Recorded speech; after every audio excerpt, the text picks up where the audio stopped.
నమస్తే, welcome to HM24 news. గ్రామ సర్పంచ్ అభ్యర్థి పెద్దలింకాని ఉదయ్ కుమార్ ప్రత్యేక ఇంటర్వ్యూ.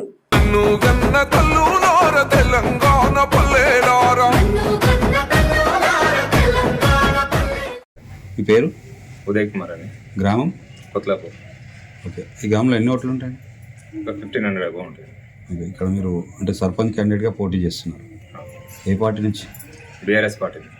Okay, fine. సో ఇక్కడ బీఆర్ఎస్ పార్టీ నుంచి పోటీ చేస్తున్నారు అంటే ఫస్ట్ టైం చేస్తున్నారా లేకపోతే గతంలో మీరు ఏమైనా చేశారు? ఇంతవరకు ఏం చేయలేదు. నేను బిజినెస్ చేసుకుంటుంటే ఫస్ట్ టైం పోటీ చేస్తాను. ఎందుకు మీకు రాజకీయాలకు రావాలనిపించింది? అంటే విలేజ్లో ప్రాబ్లమ్స్ ఉన్నాయి, ఇంతవరకు వీళ్ళు సాల్వ్ చేస్తారనుకుంటా చూసుకుంటా వెయిట్ చేసినాము. ఇంకా నేను రాజకీయాల్లోకి రావద్దు అనుకున్నా, బట్ ఇవన్నీ చూస్తుంటే ఇంకా వీళ్ళు చేయరన్న విరక్తి వచ్చేసి నేను రాజకీయాల్లోకి రావడానికి. అంటే ఏం మేజర్ ప్రాబ్లమ్స్? మేజర్ ప్రాబ్లమ్స్ అంటే మా విలేజ్ పై నుంచి మాంజీరా వాటర్ ఉన్నాయండి, అది వాడుకునే అది కూడా మాకు లేకుండా పోయింది. ఇంకోటి వీధి దీపాలు, పానాది రోడ్ ఒకటి. రోడ్ వేస్తారని చెప్పేసి రైతులు ఎన్నో సంవత్సరాలుగా వెయిట్ చేస్తారు దానికోసం. రోడ్డు ఇప్పటి వరకు కూడా అభివృద్ధి జరగట్లేదు.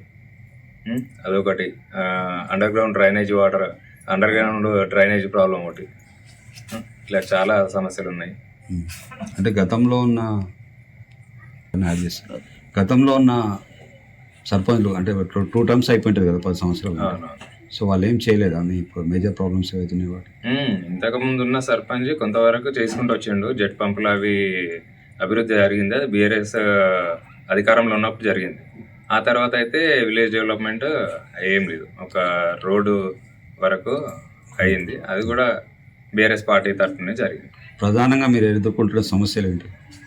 ప్రధానంగా అంటే చెప్తున్నా, యువతకు ఉపాధి అవకాశాలు లేవు.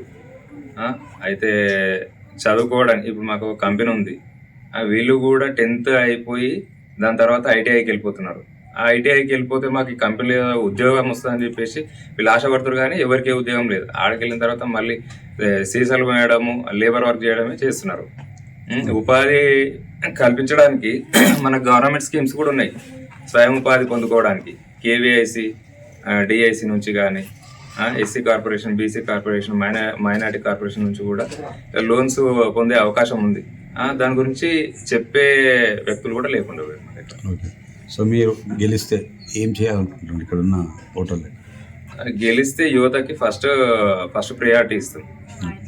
వీళ్ళకు వాళ్ళ స్తోమతను బట్టి మేము ఈ బిజినెస్ చేసుకుంటామంటే దానికి సంబంధించి మేము పోరాడి డిఐసి నుంచి కానీ, కేవీఐసి, ముద్రా లోన్స్ ఉంటాయి కదా, దాని నుంచి యువతకి స్వయం ఉపాధి కలిగిస్తాం.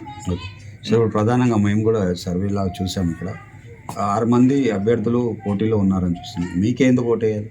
అట్లా ఓటు ఎందుకు వేయాలని చెప్పేసి అంటే వాళ్ళ గురించి నేనేం చెప్పలేను, బట్ ఏంటంటే నేను యూత్ బయటికి రావాలని చెప్పేసి అనుకున్నా. యువతకు ఒక అవకాశం ఇస్తారని చెప్పేసి నేను అనుకుంటున్నా.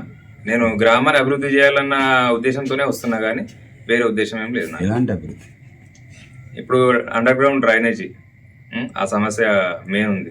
ఇప్పుడు పంచాయతీ ఆఫీస్ దగ్గర నుంచి మీరు చూసుకుంటా వచ్చి ఉండవచ్చు. ఇప్పుడు అక్కడ నుంచి చూస్తుంటే కూడా దాని పక్కనే ఇప్పుడు అక్కడ ఒక కార్ తిరిగితే ఇంకో కార్ తిరగదు. ఒకవేళ అక్కడ సైడ్ జరిగితే కూడా మురిలో పడిపోయే పరిస్థితి. దాన్ని కూడా అభివృద్ధి చేసుకోలేకపోతున్నాం. ఇంకొంచెం ముందుకెళ్తే ఇంకో టర్నింగ్ ఉంది, అక్కడ కూడా అట్లే ఉంది. ఇంకోటి పానాది రోడ్డు, అదేవిధంగా మాంజీరా వాటర్. గ్రామానికి ఫస్ట్ ప్రియారిటీ మాంజీరా వాటర్ మేము అది చేయాలనుకుంటున్నాం. సో ఇక్కడ ఉన్న ప్రజలకు మీరు ఇచ్చే మెసేజ్ ఏంటి? అంటే ప్రత్యర్థి పార్టీలు కూడా ఉన్నాయి, ఏవైనా ప్రలోభపెట్టే అవకాశాలు ఉంటాయి కదా, మీరే మెసేజ్ ఇవ్వాలి? మా ఓటర్స్ అయితే ఎటువంటి డబ్బుకు కానీ మందుకు కానీ లొంగరు. ఏదేమైనా కానీ అభివృద్ధి చేసే వ్యక్తికి మా ఓటర్స్ అంతా కూడా, మా విలేజ్లో ఉన్న వాళ్ళంతా కూడా ఎటువంటి ప్రలోభాలకు లొంగకుట్ట ఒక అభివృద్ధి చేసే వ్యక్తికి అవకాశం ఇస్తారని నేను అనుకుంటున్నాను.